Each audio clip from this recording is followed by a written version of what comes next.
I'm Doug Keck. This is an EWTN Bookmark Brief. Just had the pleasure of interviewing Matthew Bunson about his book, St. Pope Paul VI, celebrating the 262nd Pope of the Roman Catholic Church, proudly published by us at EWTN. Okay, great to see you, Matthew. Same here. Enjoyed the interview. People can look for that in the future. But tell us, St. Pope Paul VI, is there a lot of interest in him, and why did you write this book?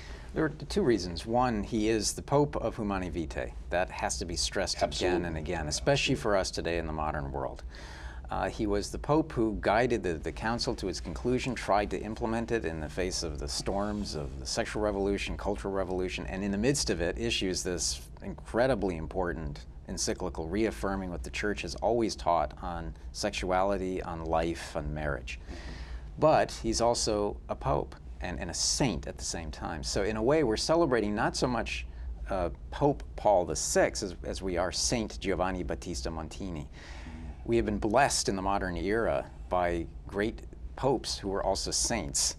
John Paul II, John the 23rd, and now he joins them, which means that we need to pay attention to him as a saint, but that added significance that he was a saint who also happened to be a pope.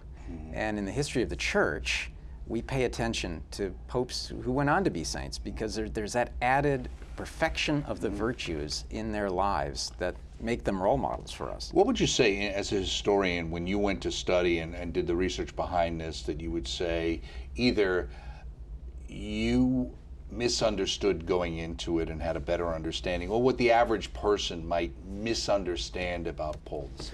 One of the things I think that people misunderstand, or there's this perception, is that he gave up after the council, that he stopped fighting, especially after 1968, and Humanae Vitae was absolutely battered in the world and in culture, even within the Church, especially within the Church. It had to have been dispiriting at times, depressing, and yet he carried on. He did not issue any more encyclicals, but he continued to exhort the faithful using exhortations and his travels and years of faith and the credo of the people of God. All of these things that he needed to do and to implement to build faith in the modern world. I think that going in, there's this perception that he gave up, as I said, but he didn't. Why did he decide to put out the credo of people of God? Precisely because of the storm that was accompanying the implementation of the council, the storm that was happening in culture. He wanted the people of God, the Church, to have this credo, to be able to celebrate the faith, to reaffirm the faith. And he accompanied it with a year of faith. He accompanied it by new exhortations and speeches. So he wanted to try to bolster Catholic zeal right at the time as we were entering into that terrible period of the late 1960s. Right, exactly. And you capture it in this book, St. Pope Paul VI, celebrating the 262nd Pope of the Roman Catholic Church. Thank you, Matthew Bunson, author of this book, published by all of us here at EWTN, EWTN Publishing.